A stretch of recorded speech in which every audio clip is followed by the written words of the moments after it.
ಧರ್ಮಸ್ಥಳ ವಿರುದ್ಧದ ಬುರುಡೆ ಷಡ್ಯಂತ್ರ ಕೇಸ್ಗೆ ಈಗ ಮತ್ತೊಂದು ಬಿಗ್ ಟ್ವಿಸ್ಟ್ ಸಿಗ್ತಾ ಇದೆ. ಸೂತ್ರಧಾರರ ವಿರುದ್ಧ ಕ್ರಮ ಯಾಕಿಲ್ಲ ಅಂತ ಚಿನ್ನಯ್ಯ ಪ್ರಶ್ನೆಯನ್ನ ಮಾಡಿದ. ಪ್ರಶ್ನೆ ಮಾಡಿರೋದು ಮಾತ್ರ ಅಲ್ಲ, ಈ ಸಂಬಂಧ ಹೈಕೋರ್ಟ್ಗೆ ರಿಟ್ ಅರ್ಜಿಯನ್ನು ಕೂಡ ಚಿನ್ನಯ್ಯ ಸಲ್ಲಿಸಿದ್ದಾನೆ. ಈಗ ಸರ್ಕಾರ ಮತ್ತು ಎಸ್ಐಟಿಗೆ ನೋಟಿಸ್ ಜಾರಿ ಮಾಡಿದೆ ಹೈಕೋರ್ಟ್. ಧರ್ಮಸ್ಥಳ ವಿರೋಧಿ ಷಡ್ಯಂತ್ರದ ಬಜೆಟ್ 200 ಕೋಟಿ ರೂಪಾಯಿ. ಚಿನ್ನಯ್ಯನಿಗೆ 50 ಲಕ್ಷ ಕೊಡುವ ಆಮಿಷ ನೀಡಿದ್ದಂತೆ ಮಹೇಶ್ ಶೆಟ್ಟಿ ತಿಮರೋಡಿ. ಹೈಕೋರ್ಟ್ಗೆ ಚಿನ್ನಯ್ಯ ಸಲ್ಲಿಸಿದಂತಹ ಅರ್ಜಿ, ಆ ಅರ್ಜಿಯಲ್ಲಿ ಇರುವಂತಹ ಸ್ಫೋಟಕ ಮಾಹಿತಿಗಳು. ಷಡ್ಯಂತ್ರಕ್ಕೆ ಕೇರಳದಿಂದ ಹಣ ಸಂದಾಯ ಆಗಿದೆ ಅಂತಲೂ ಕೂಡ ಕೋರ್ಟ್ಗೆ ಚಿನ್ನಯ್ಯ ಮಾಹಿತಿಯನ್ನ ಕೊಟ್ಟಿದ್ದಾನೆ. ಚಿತ್ರದುರ್ಗದ ರಮಾ ನಾಗರಾಜ್ ಎಂಬುವವರು ದುಡ್ಡು ಕೊಟ್ಟಿದ್ದಾರೆ. ಧರ್ಮಸ್ಥಳದ ಪಾವಿತ್ರ್ಯಕ್ಕೆ ಕುಂದು ತರಲು ಹಣ ಸಂದಾಯ ಆಗಿದೆ ಅಂತ ಚಿನ್ನಯ್ಯ ಅರ್ಜಿಯಲ್ಲಿ ಉಲ್ಲೇಖ ಮಾಡಿರೋದು. ಧರ್ಮಸ್ಥಳ ವಿರುದ್ಧದ ಬುರುಡೆ ಷಡ್ಯಂತ್ರ ಕೇಸ್ಗೆ ಇದು ಮತ್ತೊಂದು ಬಿಗ್ ಟ್ವಿಸ್ಟ್. ಇದು ಚಿನ್ನಯ್ಯ ಕೇಳ್ತಾ ಇರೋದು, ಈ ಪ್ರಕರಣದ ಸೂತ್ರಧಾರ, ಆ ಸೂತ್ರಧಾರರ ವಿರುದ್ಧ ಯಾಕೆ ಕ್ರಮ ಆಗಿಲ್ಲ ಅಂತ. ಪ್ರಭಾವಿಗಳ ಕೈವಾಡ ಇದೆ. ಧರ್ಮಸ್ಥಳ ಗ್ರಾಮದ ಬುರುಡೆ ಪ್ರಕರಣದ ತನಿಖೆಗೆ ಸಂಬಂಧಪಟ್ಟಂತೆ ಸ್ಫೋಟಕ ತಿರುವು ಸಿಕ್ಕಿದೆ. ಈ ಷಡ್ಯಂತ್ರದ ಬಜೆಟ್ 200 ಕೋಟಿಯ. ಹಾಗಾದ್ರೆ ಧರ್ಮಸ್ಥಳ ವಿರೋಧಿ ಷಡ್ಯಂತ್ರದ ಬಜೆಟ್ 200 ಕೋಟಿ ರೂಪಾಯಿ. ಅದರಲ್ಲಿ ಚಿನ್ನಯ್ಯನಿಗೆ 50 ಲಕ್ಷ ಕೊಡುವ ಆಮಿಷ ಕೊಟ್ಟಿದ್ದಂತೆ ತಿಮರೋಡಿ. ಹೈಕೋರ್ಟ್ಗೆ ಸಲ್ಲಿಸಿದ ಅರ್ಜಿಯಲ್ಲಿ ಚಿನ್ನಯ್ಯನ ಸ್ಫೋಟಕ ಹೇಳಿಕೆ ಇದು. ಷಡ್ಯಂತ್ರಕ್ಕೆ ಕೇರಳದಿಂದ ಹಣ ಸಂದಾಯ ಆಗಿದೆ ಅಂತಲೂ ಕೂಡ ಚಿನ್ನಯ್ಯ ಕೋರ್ಟ್ಗೆ ಮಾಹಿತಿಯನ್ನ ಕೊಟ್ಟಿದ್ದಾನೆ. ಚಿತ್ರದುರ್ಗದ ರಮಾ ನಾಗರಾಜ್ ಎಂಬುವವರು ಕೂಡ ದುಡ್ಡು ಕೊಟ್ಟಿದ್ದಾರೆ. ಧರ್ಮಸ್ಥಳದ ಪಾವಿತ್ರ್ಯಕ್ಕೆ ಕುಂದು ತರೋದಕ್ಕೆ ಹಣ ಸಂದಾಯ ಅಂತ ಚಿನ್ನಯ್ಯ ಹೇಳಿರೋದು. ನನಗೆ ಹಾಕಿದ್ದ ಮಾಸ್ಕ್ನ ಹಿಂದೆ ಹೆಡ್ಫೋನ್ ಇತ್ತು ಅಂತಲೂ ಕೂಡ ಸ್ಫೋಟಕ ಮಾಹಿತಿಯನ್ನ ಚಿನ್ನಯ್ಯ ಬಾಯ್ಬಿಟ್ಟಿರೋದು. ಏನ್ ಹೇಳಬೇಕು ಅಂತ ಕ್ಷಣ ಕ್ಷಣಕ್ಕೂ ಕೂಡ ಆ ಕಡೆಯಿಂದ ಸೂಚನೆ ಬರ್ತಾ ಇತ್ತು. ಯೂಟ್ಯೂಬರ್ಗಳು ಹೇಳಿದ ಸ್ಥಳಗಳನ್ನೇ ನಾನು ಎಸ್ಐಟಿಗೆ ತೋರಿಸಿದ್ದೆ. ತಮಗೆ ಬೇಕಾದಂತೆ ಯೂಟ್ಯೂಬರ್ಸ್ 30ರಿಂದ 35 ವಿಡಿಯೋವನ್ನ ಮಾಡಿಕೊಂಡಿದ್ರು. ಷಡ್ಯಂತ್ರದಲ್ಲಿ ಯೂಟ್ಯೂಬರ್ಗಳು ಕೂಡ ಭಾಗಿಯಾಗಿದ್ರು ಅಂತ ಚಿನ್ನಯ್ಯ ಸ್ಫೋಟಕ ಮಾಹಿತಿಯನ್ನ ಕೊಟ್ಟಿರೋದು ಕೋರ್ಟ್ಗೆ. ಇನ್ನು ತಿಮರೋಡಿ ನನ್ನನ್ನ ಕೊಲ್ಲೋದಿಕ್ಕೆ ಬಂದಿದ್ದ ಅಂತಲೂ ಕೂಡ ಚಿನ್ನಯ್ಯ ಹೇಳ್ತಾನೆ. ಧರ್ಮಸ್ಥಳ ಧರ್ಮಾಧಿಕಾರಿ ವಿರುದ್ಧ ಸುಳ್ಳು ಹೇಳಲು ಆತ್ಮಸಾಕ್ಷಿ ಒಪ್ಪಿರಲಿಲ್ಲ. ಮಹೇಶ್ ಶೆಟ್ಟಿ ತಿಮರೋಡಿ ಚಾಕುವಿನಿಂದ ನನ್ನನ್ನ ಕೊಲ್ಲೋದಿಕ್ಕೆ ಬಂದಿದ್ದ. ಹೇಳಿಕೊಟ್ಟಂತೆ ಕೇಳದೇ ಇದ್ರೆ ನಿನ್ನ ಹೆಂಡತಿಯನ್ನ ಕೊಲ್ತೀವಿ ಅಂತ ಬೆದರಿಸಿದ್ರು. ತಪ್ಪು ಹೇಳಿಕೆ ಕೊಟ್ರೆ ಅದೇ ಜಾಗದಲ್ಲಿ ಹೂಳು ಬಿಡ್ತೀವಿ ಅಂತ ಬೆದರಿಕೆ ಹಾಕಿದ್ರಂತೆ. ತಪ್ಪು ಹೇಳಿಕೆ ಏನಾದರೂ ಕೊಟ್ರೆ ಅದೇ ಜಾಗದಲ್ಲಿ ಹೂತು ಬಿಡ್ತೀವಿ ಅಂತ ಬೆದರಿಕೆ ಹಾಕಿದ್ರಂತೆ.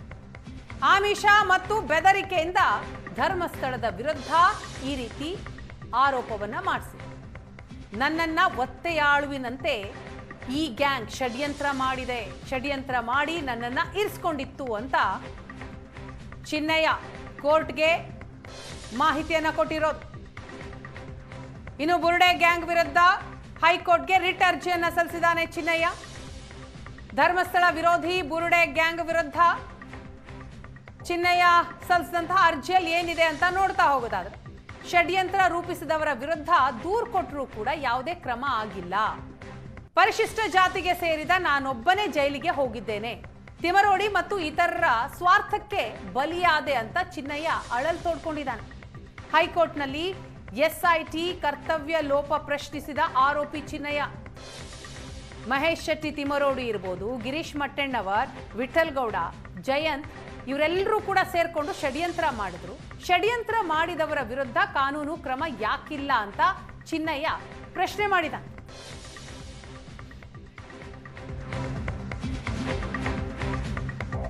ಧರ್ಮಸ್ಥಳ ವಿರೋಧಿ ಷಡ್ಯಂತ್ರದ ಭಾಗವಾಗಿದ್ರ ನಟ ಪ್ರಕಾಶ್ ರಾಜ್. ಗಿರೀಶ್ ಮಟ್ಟಣ್ಣವರ್ ಹೇಳಿಕೊಟ್ಟಂತೆ ನೀನು ಹೇಳಿಕೆ ಕೊಡು. 29ನೇ ತಾರೀಕು ಬಂದು ನಿನ್ನನ್ನ ಅಪ್ಪಿಕೊಳ್ತೇನೆ ಅಂತ ಹೇಳಿದ್ರಂತೆ ಪ್ರಕಾಶ್ ರಾಜ್. ಪ್ರಕಾಶ್ ರಾಜ್ ತಮಿಳಿನಲ್ಲಿ ಹೇಳಿದ್ರು ಅಂತ ಚಿನ್ನಯ್ಯ ಅರ್ಜಿಯಲ್ಲಿ ಉಲ್ಲೇಖ ಮಾಡಿದ್ದಾನೆ. ಜಯಂತ್, ತಿಮರೋಡಿ, ಮಟ್ಟಣ್ಣವರ್, ವಿಠಲ್ ಗೌಡ ಹೆಸರು ಇದರಲ್ಲಿ ಪ್ರಸ್ತಾಪ ಆಗಿದೆ. ಯೂಟ್ಯೂಬರ್ಗಳಾದಂತಹ ಸಮೀರ್, ಅಜಯ್ ಹೆಸರು ಅರ್ಜಿಯಲ್ಲಿ ಪ್ರಸ್ತಾಪ ಆಗಿದೆ.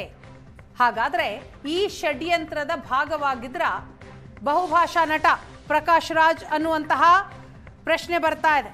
ಪ್ರಕಾಶ್ ರಾಜ್ ಇಲ್ಲಿ ಪಾತ್ರಧಾರಿಯ ಧರ್ಮಸ್ಥಳ ಬುರುಡೆ ಗ್ಯಾಂಗ್ನ ಷಡ್ಯಂತ್ರಕ್ಕೆ ಪ್ರಕಾಶ್ ರಾಜ್ ಅವರು ಕೂಡ ಇದರ ಭಾಗವಾಗಿದ್ರು ಅಂತ ಚಿನ್ನಯ್ಯ ತನ್ನ ಅರ್ಜಿಯಲ್ಲಿ ಉಲ್ಲೇಖ ಮಾಡಿದ್ದಾನೆ. ಇನ್ನು ಈ ಬುರುಡೆ ಗ್ಯಾಂಗ್ ಜೊತೆ ನಟ ಪ್ರಕಾಶ್ ರೈ ಹೆಸರು ಪ್ರಸ್ತಾಪ ಆಗಿದೆ. ಈ ಆರೋಪದ ಬಗ್ಗೆ ಸ್ವತಃ ನಟ ಪ್ರಕಾಶ್ ರೈ ಟ್ವೀಟ್ನ ಮೂಲಕ ರಿಯಾಕ್ಟ್ ಮಾಡಿದ್ದಾರೆ. ಈ ಅನುಮಾನಗಳಿಗೆ ಉತ್ತರಿಸಬೇಕಾಗಿರೋದು ನನ್ನ ಕರ್ತವ್ಯ. ಧರ್ಮಸ್ಥಳ ಕೇಸ್ನಲ್ಲಿ ನನ್ನ ಬಗ್ಗೆ ಚರ್ಚಿಸ್ತಾ ಇರೋದು ಗೊತ್ತಾಗಿದೆ. ನಾನು ದೂರದ ಊರಿನಲ್ಲಿದ್ದೇನೆ, ನಾನೇ ಉತ್ತರಿಸ್ತೇನೆ. 2 ದಿನಗಳಲ್ಲಿ ನಾನೇ ಇದಕ್ಕೆ ಉತ್ತರವನ್ನ ಕೊಡ್ತೀನಿ. ನಾನು ಬರೋವರೆಗೂ ಗಾಳಿ ಮಾತುಗಳನ್ನ ನಂಬದಿರಿ. ಕೋಟ್ಯಾಂತರ ಭಕ್ತರ ನಂಬಿಕೆಗೆ ಧಕ್ಕೆ ತಂದಿರುವಂತಹ ಪ್ರಕರಣ ಇದು. ನನ್ನ ಹೆಸರು ಪ್ರಸ್ತಾಪ ಆಗಿದೆ, ಇದಕ್ಕೆ ನಾನೇ ಉತ್ತರವನ್ನ ಕೊಡ್ತೀನಿ. ಇದು ಅತಿ ಸೂಕ್ಷ್ಮವಾದ ಪ್ರಕರಣ ಅಂತ ಪ್ರಕಾಶ್ ರೈ ಪೋಸ್ಟ್ ಮಾಡಿದ್ದಾರೆ. ಪ್ರಕಾಶ್ ರೈ ಅವರ ಪೋಸ್ಟ್ ಅನ್ನು ನೀವು ಗಮನಿಸ್ತಾ ಇದ್ದೀರಿ ಸ್ಕ್ರೀನ್ನಲ್ಲಿ. ಎಲ್ರಿಗೂ ನಮಸ್ಕಾರ. ಮಾಧ್ಯಮಗಳಲ್ಲಿ, ಸಾಮಾಜಿಕ ಜಾಲತಾಣಗಳಲ್ಲಿ ಧರ್ಮಸ್ಥಳ ಪ್ರಕರಣದ ಕುರಿತಂತೆ ನನ್ನ ಬಗ್ಗೆ ಕೆಲವು ಸುದ್ದಿ ಚರ್ಚಿಸಲ್ಪಡ್ತಾ ಇರೋ ನನ್ನ ಗಮನಕ್ಕೆ ಬಂದಿದೆ. ಇದು ಅತಿ ಸೂಕ್ಷ್ಮವಾದ ಮತ್ತು ಕೋಟ್ಯಾಂತರ ಭಕ್ತರ ನಂಬಿಕೆಗೆ ಧಕ್ಕೆ ತಂದಿರುವ ಪ್ರಕರಣ ಆಗಿರೋದ್ರಿಂದ ಈ ರೀತಿಯ ಅನುಮಾನಗಳಿಗೆ ಉತ್ತರಿಸಬೇಕಾಗಿರೋದು ನನ್ನ ಕರ್ತವ್ಯವೂ ಆಗಿದೆ ಅಂತ ಪ್ರಕಾಶ್ ರೈ ಪೋಸ್ಟ್ ಹಾಕಿದ್ದಾರೆ.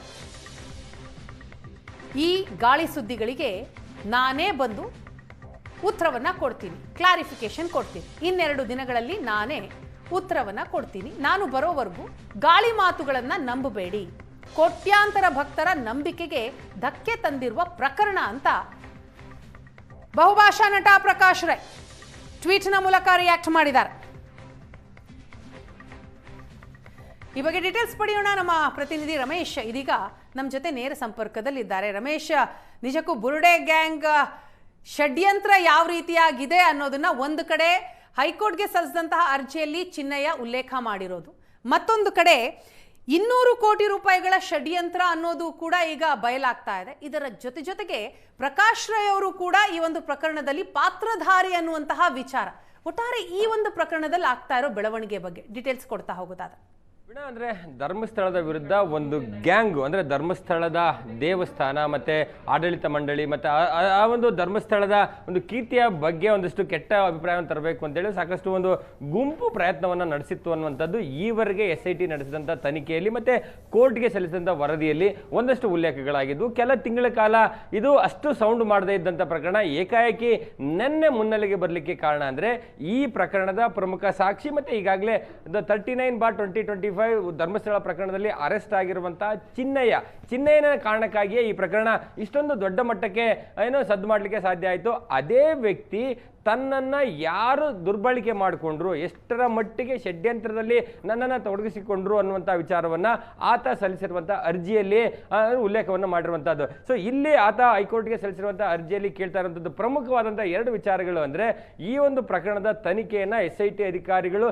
ನಿಂತಲ್ಲೇ ನಿಲ್ಲಿಸಿದ್ದಾರೆ. ಕಳೆದ 9 ತಿಂಗಳಿಂದ ಯಾವುದೇ ರೀತಿಯಾದಂಥ ಪ್ರೋಗ್ರೆಸ್ ಆಗ್ತಾ ಇಲ್ಲ ಅನ್ನುವಂಥದ್ದು ಒಂದಾದರೆ, ಎರಡನೇದಾಗಿ ನನ್ನ ವಿರುದ್ಧ ಕ್ರಮ ಕೈಗೊಂಡಂತಹ SIT ಅಧಿಕಾರಿಗಳು ನನ್ನನ್ನು ಈ ಷಡ್ಯಂತ್ರದಲ್ಲಿ ಬಳಕೆ ಮಾಡಿಕೊಂಡಂತಹ ಈ ಗ್ಯಾಂಗ್ನ ವಿರುದ್ಧ ಯಾಕೆ ಕ್ರಮವನ್ನು ತೆಗೆದುಕೊಳ್ತಾ ಇಲ್ಲ ಅನ್ನುವಂಥದ್ದು. ಯಾಕೆಂದ್ರೆ ನಾನು ಎಲ್ಲೋ ಸತ್ಯಮಂಗಲದಲ್ಲಿ ಕೆಲಸ ಮಾಡ್ಕೊಂಡಿದ್ದಂಥವನ್ನ ನನ್ನ ಹುಡ್ಕೊಂಡು ಬಂದು ಅವರು ಹೇಳಿದ ರೀತಿ ಎಲ್ಲವನ್ನು ಹೇಳಿ ಮತ್ತೆ ಇಲ್ಲಿ ಅವರ ಷಡ್ಯಂತ್ರದ ಭಾಗ ನಾನಾಗಿದ್ದೆ, ಅವರ ದಾಳಕ್ಕೆ ಅವ್ರ ದಾಳವಾಗಿದ್ದಂಥ ನನ್ನನ್ನು ಅರೆಸ್ಟ್ ಮಾಡ್ತಾರೆ, ಇವರ ವಿರುದ್ಧ ಯಾಕೆ ಕ್ರಮ ಆಗಿಲ್ಲ ಅನ್ನುವಂಥದ್ದು. ಮತ್ತೆ ಅದರ ಜೊತೆಗೆ 2025 ಡಿಸೆಂಬರ್ 28ನೇ ತಾರೀಕು SIT ಅಧಿಕಾರಿಗಳ ಮುಂದೆ ನಾನೊಂದು ವಿವರವಾದಂತೆ ಕಂಪ್ಲೇಂಟ್ ಕೊಟ್ಟಿದ್ದೇನೆ. ಆ ಕಂಪ್ಲೇಂಟ್ ಅಲ್ಲಿ ಎಲ್ಲವೂ ಕೂಡ ಉಲ್ಲೇಖ ಆಗಿದೆ. ನನ್ನನ್ನು ಎಷ್ಟು ಮಟ್ಟಿಗೆ ಕರ್ಕೊಂಡು ಬಂದರು, ಅವ್ರು ಏನೇನು ನನಗೇನು ದೌರ್ಜನ್ಯ ಮಾಡಿದ್ರು, ನನಗೇನು ಕಿರುಕುಳವನ್ನು ಕೊಟ್ಟರು, ನನಗೇನು ಆಮಿಷವನ್ನು ಒಡ್ಡಿದ್ರು, ಅದೆಲ್ಲವೂ ಕೂಡ ಅದರಲ್ಲಿ ಉಲ್ಲೇಖ ಆಗಿದೆ. ಹಾಗಾಗಿ ಈ ಬುರುಡೆ ಗ್ಯಾಂಗ್ ಷಡ್ಯಂತ್ರ ಮಾಡಿದಂಥ ಗ್ಯಾಂಗ್ನ ವಿರುದ್ಧ ಕ್ರಮ ಯಾಕಿಲ್ಲ, ಆ ಬಗ್ಗೆ ತನಿಖೆಯನ್ನು ನಡೆಸಲಿಕ್ಕೆ SITಗೆ ಸೂಚನೆಯನ್ನು ಕೊಡಬೇಕು ಮತ್ತೆ ಅಂತಿಮ ವರದಿಯನ್ನು ಸಲ್ಲಿಸಲಿಕ್ಕೆ ಒಂದು ಡೈರೆಕ್ಷನ್ ಅನ್ನು ಕೊಡಬೇಕು. ರಮೇಶ್, ಈಗ ಚಿನ್ನಯ್ಯ ಕೇಳ್ತಾ ಇರೋದು ವ್ಯಾಲಿಡ್ ಪ್ರಶ್ನೆನೇ ಅಲ್ವಾ? ಸೊ ಇಲ್ಲಿ SITಯ ಕಾರ್ಯ ಹೇಗೆ ಸಾಕ್ತಾ ಇದೆ ಅನ್ನೋದರ ಬಗ್ಗೆಯೂ ಕೂಡ ಪ್ರಶ್ನೆಗಳು ಹೇಳುತ್ತಲ್ವಾ ಚಿನ್ನಯ್ಯ ಕೇಳಿದಂತಹ ಪ್ರಶ್ನೆ? ಖಂಡಿತ ವಿನಯ್, ಯಾಕೆಂದ್ರೆ ಈ ಪ್ರಕರಣದಲ್ಲಿ ಆತ ಮತ್ತು ತಪ್ಪೊಪ್ಪಿಗೆಯನ್ನು ಮಾಡ್ಕೊಂಡಿರುವಂಥದ್ದು. ಅಂದರೆ ನಾನೇನು ತಪ್ಪು ಮಾಡಿಲ್ಲ ಇದರಲ್ಲಿ, ಮತ್ತೆ ನಾನೇನು ಆರಂಭಿಕ ಹಂತದಲ್ಲಿ ಕಂಪ್ಲೇಂಟನ್ನು ಕೊಟ್ಟಿದ್ದೆ, ಧರ್ಮಸ್ಥಳದಲ್ಲಿ 100,000 ಶವಗಳನ್ನು ನಾನು ಊತಿದ್ದೆ ಅನ್ನುವಂಥದ್ದನ್ನೇ ಹೇಳಿಕೆಯನ್ನು ಕೊಟ್ಟಿದ್ದೆ, ಅದು ಸುಳ್ಳು. ಅದು ನಾನು ಯಾರೋ ಹೇಳಿಕೊಟ್ಟದ್ದು. ಅದರಲ್ಲಿ ತಿಮ್ಮಾರೂಢಿ ಆಗಲಿ, ಮಟ್ಟಣ್ಣವರಾಗಲಿ, ಜಯಂತ್ ಮತ್ತು ವಿಠಲ್ಗೌಡ ಇವರೆಲ್ಲರೂ ಸೇರಿ ನನ್ನ ತಲೆಯನ್ನು ಕೆಡಿಸಿ ಅವರು ಹೇಳಿದಂತೆ ನಾನು ಹೇಳಿದ್ದೆ ಹೊರತು ಆ ರೀತಿಯಾದಂಥ ಯಾವ ಘಟನೆಗಳನ್ನು, ಯಾವುದೇ ಮಹಿಳೆಯರ ಶವಗಳನ್ನು ಊತದ್ದಾಗಲಿ ಅಥವಾ ಅವರ ಅತ್ಯಾಚಾರ ಕೊಲೆ ಆಗಿದ್ದನ್ನ ನಾನು ನೋಡಿಲ್ಲ ಅನ್ನುವಂಥದ್ದನ್ನ ಹೇಳಿದಾಗಲೂ ಕೂಡ, ಅಂದರೆ ಈ ಪ್ರಕರಣ ಇಷ್ಟು ದೊಡ್ಡ ಮಟ್ಟಕ್ಕೆ ಸದ್ದಾಗುತ್ತೆ. SIT ಅಂದರೆ ಸರ್ಕಾರ ಒಂದು SIT ಅನ್ನು ಮಾಡುತ್ತೆ. SIT ಒಂದು ಹಲವು ಕಡೆ ಗುಂಡಿಯನ್ನು ತೋಡಿಸಿ ಅಲ್ಲಿ ಹುಡುಕಾಟ ಮಾಡುವಂಥದ್ದು, ಮತ್ತು ಸರ್ಕಾರದ ಬೊಕ್ಕಸಕ್ಕೆ ದೊಡ್ಡ ಮಟ್ಟದ ನಷ್ಟ ಆಗಿದೆ. ಇಡೀ ಒಂದು ಸಂಸ್ಥೆಯ ವಿರುದ್ಧ, ಒಂದು ದೇವಸ್ಥಾನದ ವಿರುದ್ಧ ಒಂದು ಮಸಿ ಬಳಿಯುವಂಥ ಕೆಲಸಗಳನ್ನ ಇಷ್ಟೆಲ್ಲ ಮಾಡಿದ್ರು ಕೂಡ ಸೊ ಅವರ ವಿರುದ್ಧ ಕ್ರಮ ಯಾಕಿಲ್ಲ ಅನ್ನುವಂಥದ್ದು ಪ್ರಮುಖವಾದ ಪ್ರಶ್ನೆನ ಚಿನ್ನಯ್ಯ ಕೇಳ್ತಾ ಇದ್ದಾರೆ. ಚಿನ್ನಯ್ಯ ಕೇಳ್ತಾ ಇರೋಂಥ ವ್ಯಾಲಿಡ್ ಪ್ರಶ್ನೆ ಏನಂದ್ರೆ, ನಾನು ಈ ಷಡ್ಯಂತ್ರದ ದಾಳಾಗಿದ್ದವನ ವಿರುದ್ಧ ನನ್ನ ವಿರುದ್ಧ ಕ್ರಮವನ್ನು ಕೈಗೊಳ್ತೀರಿ, ನಿಜವಾಗ್ಲೂ ಷಡ್ಯಂತ್ರ ಮಾಡಿದವರ ವಿರುದ್ಧ ಯಾಕೆ ಕ್ರಮ ಇಲ್ಲ ಅನ್ನುವಂಥದ್ದನ್ನ ಪ್ರಮುಖವಾಗಿ ಕೇಳ್ತಿದ್ದೇನೆ. ಮತ್ತೆ ಇಲ್ಲಿಯವರೆಗೆ ಇಷ್ಟು ಅಂದ್ರೆ ಧರ್ಮಸ್ಥಳದ ಪ್ರಕರಣ ಸಾಕಷ್ಟು ಇಂಚಿಂಚು ವರದಿಯನ್ನು ಏಷ್ಯಾನೆಟ್ ಸುವರ್ಣ ನ್ಯೂಸ್ ಮಾಡಿರುವಂಥದ್ದು. ಆದರೆ ಇಲ್ಲಿಯವರೆಗೆ ಬಯಲಾಗದಂತ ಒಂದಷ್ಟು ವಿಚಾರಗಳನ್ನ ಚಿನ್ನಯ್ಯ ತನ್ನ ಅರ್ಜಿಯಲ್ಲಿ ಉಲ್ಲೇಖವನ್ನು ಮಾಡ್ತಾರೆ. ಅದರಲ್ಲಿ ಪ್ರಮುಖವಾಗಿ ಬಹುಭಾಷಾ ನಟ ಪ್ರಕಾಶ್ ರಾಜ್ ಇದ್ದಾರೆ, ಅವರು ನನ್ನ ಜೊತೆ ಮಾತನಾಡಿದ್ರು ಅನ್ನುವಂಥದ್ದು. ಅಂದ್ರೆ ಗಿರೀಶ್ ಮಟ್ಟಣ್ಣವರು ಪ್ರಕಾಶ್ ರಾಜ್ ಅವರಿಗೆ ಫೋನ್ ಮಾಡಿ ಆ ಫೋನನ್ನು ನನಗೆ ಕೊಡ್ತಾರೆ. ಆ ಸಂದರ್ಭದಲ್ಲಿ ಪ್ರಕಾಶ್ ರಾಜ್ ತಮಿಳಿನಲ್ಲಿ ನನ್ನ ಜೊತೆ ಮಾತನಾಡುವಂಥ ಸಂದರ್ಭದಲ್ಲಿ ಹೇಳ್ತಾರೆ, ಗಿರೀಶ್ ಮಟ್ಟಣ್ಣವರು ಏನು ಹೇಳ್ತಾರೋ, ಅವ್ರು ಏನು ಹೇಳ್ಕೊಡ್ತಾರೋ ಅದನ್ನ ಅಥಾರಿಟಿಗಳ ಮುಂದೆ, ಅಂದ್ರೆ ಪೊಲೀಸ್ ಅಧಿಕಾರಿಗಳ ಮುಂದೆ, ಕೋರ್ಟ್ ಮುಂದೆ ನೀನು ಹೋಗಿ ಅವರು ಹೇಳಿದಂತೆಯೇ ಹೇಳಬೇಕು. ನೀನು ಹೇಳಿದ್ದೆ ಆದಲ್ಲಿ 29ನೇ ತಾರೀಕು ಅಂದ್ರೆ ಮಾತನಾಡಿದಂಥ ತಿಂಗಳಲ್ಲಿ 29ನೇ ತಾರೀಕು ನಾನು ಬರ್ತೇನೆ, ನಿನ್ನ ಅಪ್ಪಿಕೊಳ್ತೇನೆ, ಅಂದ್ರೆ ನಿನ್ನನ್ನು ಅಪ್ರಿಷಿಯೇಟ್ ಮಾಡ್ತೇನೆ ಅನ್ನುವಂಥದ್ದನ್ನ ಪ್ರಕಾಶ್ ರಾಜ್ ಹೇಳಿದ್ರು ಅನ್ನುವಂಥದ್ದು ಸ್ಪಷ್ಟವಾಗಿ ಇಲ್ಲಿ ಉಲ್ಲೇಖವನ್ನು ಮಾಡಿರುವಂಥದ್ದು. ಮತ್ತೊಂದು ಅಂಶ ಅಂದ್ರೆ ಈ ಬುರ್ಡೆ ಗ್ಯಾಂಗು ಷಡ್ಯಂತ್ರ ಧರ್ಮಸ್ಥಳದ ದೇವಾಲಯ ಮತ್ತೆ ವೀರೇಂದ್ರ ಹೆಗ್ಡೆ ಅವರ ಕುಟುಂಬದ ವಿರುದ್ಧ ಏನು ಷಡ್ಯಂತ್ರವನ್ನು ಮಾಡಿದ್ರು ಅಂತ ಹೇಳಿದ್ರೆ, ಆ ಷಡ್ಯಂತ್ರ ನಡೆಸಲಿಕ್ಕೆ ಸುಮಾರು 200 ಕೋಟಿ ರೂಪಾಯಿ ಬಜೆಟ್ ಇವ್ರದ್ದು ಆಗಿತ್ತು ಅನ್ನುವಂಥದ್ದು ಇಲ್ಲಿ ಉಲ್ಲೇಖವನ್ನು ಮಾಡ್ತಾರೆ. ಸೊ ಇಲ್ಲಿಯವರೆಗೂ ಕೂಡ ಇಡಿ ಕೂಡ ಪ್ರಕರಣದ ತನಿಖೆಯನ್ನು ಮಾಡಲಿಕ್ಕೆ ಮುಂದಾಗಿತ್ತು ಅನ್ನುವಂಥದ್ದು, ಮತ್ತೆ ಕೆಲವರಿಗೆ ನೋಟಿಸ್ ಅನ್ನು ಕೊಟ್ಟಿದ್ದು. ಸೊ ಆ 200 ಕೋಟಿ ಎಲ್ಲಿಂದ ಬಂತು, ಯಾರು ಕೊಟ್ಟರು, ಹೇಗೆ ಅನ್ನುವಂಥದ್ದು ಇನ್ನು ಇನ್ವೆಸ್ಟಿಗೇಟ್ ಆಗಬೇಕಾಗಿರುವಂಥದ್ದು. ಆದರೆ ಆ 200 ಕೋಟಿಯನ್ನ ಕೊಟ್ಟಂತವ್ರು ಯಾರು, ಅವರ ಉದ್ದೇಶಗಳೇನು, ಇವರ 200 ಕೋಟಿ ರೂಪಾಯಿ ಇದೊಂದು ಷಡ್ಯಂತ್ರ ಮಾಡಲಿಕ್ಕೆ ಬಳಕೆಯನ್ನು ಮಾಡ್ಕೊಳ್ತಾರೆ ಅಂತದ್ದಾದ್ರೆ ಈ ಒಂದು ಗ್ಯಾಂಗ್ ಎಷ್ಟು ದೊಡ್ಡ ಮಟ್ಟಕ್ಕೆ ಇತ್ತು, ಇವರ ಕಬಂಧ ಬಾಹುಗಳು ಎಷ್ಟು ದೊಡ್ಡವು ಇದಾವೆ ಅನ್ನುವಂಥದ್ದು ಕೂಡ ಇಲ್ಲಿ ಗೊತ್ತಾಗುತ್ತೆ. ಮತ್ತೆ ಆ 200 ಕೋಟಿಯಲ್ಲಿ 50 ಲಕ್ಷ ರೂಪಾಯಿ ನನಗೆ ಕೊಡ್ತೀನಿ ಅನ್ನುವಂಥ ಮಾತನ್ನ ಇದೇ ಮಟ್ಟಣ್ಣವರು ಮತ್ತೆ ತಿಮ್ಮಾರೂಢಿ ಮಾತು ಕೊಟ್ಟಿದ್ರು ಅನ್ನುವಂಥದ್ದು ಕೂಡ ಉಲ್ಲೇಖವನ್ನು ಮಾಡ್ತಾ ಇರುವಂಥದ್ದು. ರಮೇಶ್, ಈ ಎಲ್ಲ ಡೆವಲಪ್ಮೆಂಟ್ ಇಷ್ಟೆಲ್ಲ ಆಗಿದೆಯಲ್ಲ, ಇದರ ಬಗ್ಗೆ ಈ ಬುರುಡೆ ಗ್ಯಾಂಗ್ ನ ಸದಸ್ಯರು ಯಾರಾದರೂ ರಿಯಾಕ್ಟ್ ಮಾಡಿದಾರಾ? ಏನಾದರೂ ಅವರಿಂದ ಪ್ರತಿಕ್ರಿಯೆಗಳು ಬಂದಿದಾವ? ವೀಣಾ, ಅಂದರೆ ನಿನ್ನೆ ಈ ಅರ್ಜಿಗೆ ಸಂಬಂಧಪಟ್ಟಂತೆ ಹೈಕೋರ್ಟ್ನಲ್ಲಿ ವಿಚಾರಣೆ ಆಗುತ್ತೆ. ಮತ್ತು ಏಷ್ಯಾನೆಟ್ ಸುವರ್ಣ ನ್ಯೂಸ್ ಅರ್ಜಿಯಲ್ಲಿರುವಂಥ ಸಂಪೂರ್ಣವಾದಂಥ ವಿಚಾರವನ್ನು ಯಾವಾಗ ಪ್ರಸಾರ ಮಾಡುತ್ತೆ, ಪ್ರಸಾರವಾದ ನಂತರ ಇವತ್ತು ಪ್ರಕಾಶ್ ರಾಜ್ ಅವರು ಒಂದು ಟ್ವೀಟ್ ಮಾಡುವ ಮೂಲಕ ಇದೊಂದು ಸೂಕ್ಷ್ಮವಾದ ಪ್ರಕರಣ, ನಾನು ದೂರದಲ್ಲಿದ್ದೀನಿ, ವಾಪಸ್ ಬರ್ತೀನಿ, 2 ದಿನ ಆದಮೇಲೆ ನಾನು ಉತ್ತರವನ್ನು ಕೊಡ್ತೀನಿ ಅನ್ನುವಂಥ ಒಂದು ಟ್ವೀಟನ್ನು ಮಾಡಿದ್ದಾರೆ. ಅದರ ಜೊತೆಗೆ ಗಿರೀಶ್ ಮಟ್ಟಣ್ಣವರು ಕೂಡ ತಮ್ಮ ಸೋಷಿಯಲ್ ಮೀಡಿಯಾ ಖಾತೆಯಲ್ಲಿ ಒಂದು ವಿಡಿಯೋ ಮಾಡಿ ಬಿಡುವ ಮೂಲಕ ಅದರಲ್ಲಿ ಹೇಳ್ತಾರೆ, ಇದು ಎಲ್ಲ ಒಂದು ಕಡೆ ನಾವೇನು ಬಯಸಿದ್ವಿ ಅಂದರೆ SIT ತನಿಖೆಯನ್ನು ಎಲ್ಲ ಒಂದು ಕಡೆ ನಿಲ್ಲಿಸಿ ಇದೆ, ಅದು ಆದಷ್ಟು ಬೇಗ ತನಿಖೆಯನ್ನ ಮಾಡಿ ಮುಗಿಸಬೇಕು ಅನ್ನುವಂತ ಏನು ನಾವು ಬಯಸಿದ್ದನ್ನೇ ಚಿನ್ನಯ್ಯ ಹಾಕಿದ್ದಾರೆ ಅನ್ನುವಂಥದ್ದು. ಮತ್ತೆ ಚಿನ್ನಯ್ಯ ಎಲ್ಲ ಒಂದ್ ಕಡೆ ಈ ಡಿ ಗ್ಯಾಂಗ್ ಅನ್ನುವಂಥ ಪದವನ್ನ ಆ ವಿಡಿಯೋದಲ್ಲಿ ಬಳಸ್ತಾರೆ. ಅಂದ್ರೆ ಧರ್ಮಸ್ಥಳದ ಗ್ಯಾಂಗ್ನ ಕಪಿಮುಷ್ಟಿಯಲ್ಲಿರುವಂತಹ ಚಿನ್ನಯ್ಯ ಈ ರೀತಿ ಒಂದು ಅರ್ಜಿಯನ್ನು ಹಾಕಿರುವಂತಹದ್ದು, ಆರೋಪವನ್ನು ಮಾಡ್ತಿದ್ದಾರೆ ಅನ್ನುವಂಥದ್ದು. ಎಲ್ಲ ಒಂದ್ ಕಡೆ ಈಗ ಆತ ಜೈಲಿಂದ ಹೊರಗಡೆ ಬಂದ ನಂತರ ಧರ್ಮಸ್ಥಳದವರ ಜೊತೆಗೆ ಸಂಪರ್ಕದಲ್ಲಿದ್ದಾರೆ, ಅವರು ಷಡ್ಯಂತ್ರವನ್ನು ಮಾಡ್ತಿದ್ದಾರೆ ಅನ್ನುವಂಥ ಮಾತನ್ನ ಗಿರೀಶ್ ಮಟ್ಟಣ್ಣ ಅವರು ಹೇಳ್ತಾರೆ.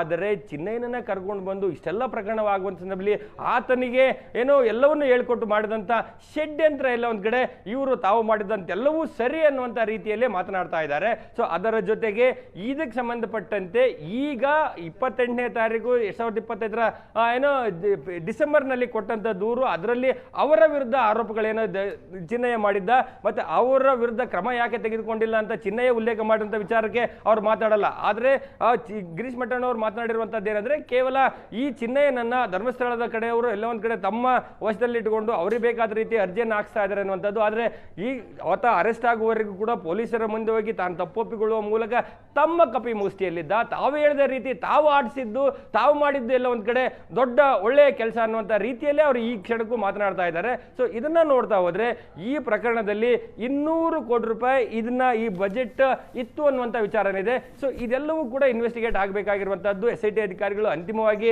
ಒಂದು ವರದಿಯನ್ನು ಸಲ್ಲಿಸುವಂತ ಸಂದರ್ಭದಲ್ಲಿ ಇದನ್ನ ಹೇಳ್ತಾರಾ ಅನ್ನುವಂಥದ್ದನ್ನು ಕೂಡ ನಾವು ಸ್ಪಷ್ಟವಾಗಿ ನೋಡಬೇಕಾಗಿರುವಂಥದ್ದು. ಜೊತೆಗೆ ಈ ಅರ್ಜಿಯಲ್ಲಿ ಆತ ಸತ್ಯಭಂಗದಲ್ಲಿ ಕೆಲಸ ಮಾಡ್ತಾ ಇದ್ದಂತ 3-4 ವರ್ಷಗಳ ಹಿಂದಿನಿಂದ ಒಂದೊಂದು ವಿಚಾರವನ್ನ ಯಾರು ಬಂದ್ರು, ಯಾರು ಮಾತನಾಡಿದ್ರು, ನಾನು ಬೆಂಗಳೂರಿಗೆ ಬಂದದ್ದೇನು, ಬುರುಡೆಯನ್ನು ತೆಗೆದುಕೊಂಡು ಬಂದದ್ದು, ಅದನ್ನ ಹಿಡಿದು ಫೋಟೋ ತೆಗೆಸಿದ್ದು, ದೆಹಲಿಗೆ ಹೋಗಿದ್ದು, ದೆಹಲಿಯಿಂದ ಬಂದ ನಂತರ ತಿಮ್ಮಾರೂಢಿ ಮನೆಯಲ್ಲಿ ಇಟ್ಟುಕೊಂಡು ನನಗೆ ಯಾವ ರೀತಿಯಾದಂಥ ಕಿರುಕುಳ ಆಯಿತು, ನನಗೆ ಅಂದರೆ ಚಿನ್ನಯ್ಯನಿಗೆ ಕೊಟ್ಟಂಥ ಹಣ ಆಗಲಿ, ಅವರ ಪತ್ನಿ ಅಕೌಂಟ್ಗೆ ಫೋನ್ ಪೇ ಮಾಡಿದ್ದು, ಕ್ಯಾಶಲ್ಲಿ ಕೊಟ್ಟದ್ದು, ಈ ಹಣದ ವಹಿವಾಟಿನ ಬಗ್ಗೆಯೂ ಕೂಡ ಸಂಪೂರ್ಣವಾಗಿ ಉಲ್ಲೇಖವನ್ನು ಮಾಡ್ತಾರೆ.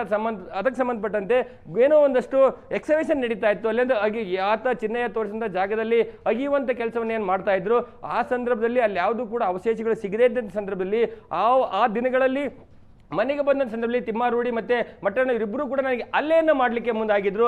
ಚಾಕೂರಿಂದ ಅಲ್ಲೇ ಮಾಡುವಂಥ ಕೆಲಸಗಳನ್ನ ಆಯಿತು, ಜೊತೆಗೆ ಕೊಲೆ ಮಾಡುವಂಥ ಪ್ರಯತ್ನಗಳಾಗಿದ್ದು. ಒಂದು ವೇಳೆ ನಾವು ಹೇಳಿದ ರೀತಿ ನೀನು ಕೇಳಲಿಲ್ಲ ಅಂದರೆ ನಿನ್ನ ಪತ್ನಿಯನ್ನು ಕೊಲೆ ಮಾಡ್ತೇವೆ ಅನ್ನುವಂಥ ಬೆದರಿಕೆಯನ್ನು ಕೂಡ ಹಾಕಿದ್ರು ಅನ್ನುವಂಥದ್ದನ್ನ ಕೂಡ ಇದರಲ್ಲಿ ಉಲ್ಲೇಖವನ್ನು ಮಾಡ್ತಾ ಹೋಗ್ತಾರೆ. ಸೊ ಯಾವಾಗ ಎಲ್ಲವೂ ವಿಚಾರ ಅಂದರೆ ನಾನು ಮಾಡ್ತಾರೆ ತಪ್ಪು ಅಂತೇಳಿ ಗೊತ್ತಾಗುತ್ತೆ, ಆಗ ನನ್ನ ಆತ್ಮಸಾಕ್ಷಿಗೆ ಒಪ್ಪಲಿಕ್ಕೆ ಸಾಧ್ಯ, ಒಪ್ಪಲಿಲ್ಲ. ಹಾಗಾಗಿ ಇರುವ ಸತ್ಯವನ್ನು ನಾನು SIT ಅಧಿಕಾರಿಗಳ ಮುಂದೆ ಹೇಳಿದ್ದೇನೆ. SIT ಅಧಿಕಾರಿಗಳು ಈ ಷಡ್ಯಂತ್ರ ಮಾಡಿದವರ ವಿರುದ್ಧ ಕ್ರಮ ಕೈಗೊಳ್ಳಬೇಕು ಅನ್ನುವಂಥದ್ದು ಅವರ ಪ್ರಮುಖವಾಗಿರುವಂಥ ವಿಚಾರ. ನಿನ್ನೆ ಹೈಕೋರ್ಟ್ನಲ್ಲಿ ವಿಚಾರಣೆ ಬಂದ ಸಂದರ್ಭದಲ್ಲಿ ಸರ್ಕಾರಕ್ಕೆ ಮತ್ತು SITಗೆ ನೋಟಿಸ್ ಕೊಟ್ಟಿರುವಂಥ ಹೈಕೋರ್ಟ್ 29ನೇ ತಾರೀಕು ಈ ವರದಿಯನ್ನು ಯಾವಾಗ ಸಲ್ಲಿಸ್ತೀರಿ, ತನಿಖೆಯ ಪ್ರಗತಿ ಏನು ಅನ್ನುವಂಥದ್ದನ್ನು ಹೇಳಬೇಕು ಅಂತೇಳಿ ಸರ್ಕಾರಕ್ಕೆ ಮತ್ತು SITಗೆ ಸೂಚನೆ ಕೊಟ್ಟಿರುವಂಥದ್ದು. ಇದನ್ನು ನೋಡ್ತಾ ಹೋದ್ರೆ ಎಲ್ಲೊಂದು ಕಡೆ ಧರ್ಮಸ್ಥಳದ ವಿರುದ್ಧ ಒಂದು ಗ್ಯಾಂಗ್ ಏನು ಆಕ್ಟಿವ್ ಆಗಿ ಕೆಲಸ ಮಾಡ್ತಾ ಇತ್ತು, ಆ ಗ್ಯಾಂಗಿನ ವಿರುದ್ಧ SIT ಯಾಕೆ ಕ್ರಮವನ್ನು ಕೈಗೊಳ್ತಾ ಇಲ್ಲ, ಮುಂದೆ ಏನು ಕ್ರಮ ಕೈಗೊಳ್ತೆ ಅನ್ನುವಂಥ ಪ್ರಮುಖ ಪ್ರಶ್ನೆಯನ್ನ ಬೇರೆ ಯಾರು ಅಲ್ಲ, ಈ ಪ್ರಕರಣದ ಪ್ರಮುಖ ಸಾಕ್ಷಿ ಮತ್ತು ಆರೋಪಿಯಾಗಿರುವಂಥ ಚಿನ್ನಯ್ಯ ಕೇಳ್ತಾ ಇರುವಂತಹದ್ದು. Veena, yes, thank you Ramesh ತಮ್ಮೆಲ್ಲ ಡೀಟೇಲ್ಸ್ಗಾಗಿ.